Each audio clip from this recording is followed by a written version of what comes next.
ਜਵਾਨੀ ਵਿੱਚ ਉੱਠਦੇ ਸੀ ਜਿਹੜੇ ਪੱਬ ਆਪੇ, ਜ਼ਮੀਨ ਦੇ ਨਾਲ ਹੁਣ ਖਹਿਣ ਲੱਗ ਪਏ।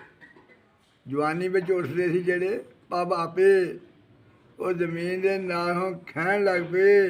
ਗੋਡਿਆਂ ਨੇ ਦੇ ਜਵਾਬ ਦਿੱਤਾ, ਹਾਏ ਅੱਲਾ ਕਰਕੇ ਉੱਠਣ ਬਹਿਣ ਲੱਗ ਪਏ। ਜਿਹੜੇ ਜੱਫੀ ਪਾ ਕੇ ਆਖਦੇ ਸੀ ਆਏ ਅੱਬੂ, ਉਹ ਵੀ ਪਰਾਂ ਪਰਾਂ ਹੁਣ ਰਹਿਣ ਲੱਗ ਪਏ। ਬਾਬੇ ਦੇ ਭੁੱਲੇ ਪਿਛਲੇ ਆਸਾਨ ਸਾਰੇ, ਆਪਣੇ ਵੀ ਪਰਾਇਆਂ ਵਾਂਗੂ ਹੁਣ ਕਹਿਣ ਬਹਿਣ ਲੱਗ ਪਏ। ਆਪਣੇ ਵੀ ਪਰਾਇਆਂ ਵਾਂਗੂ ਹੁਣ ਬਹਿਣ ਲੱਗ ਪਏ।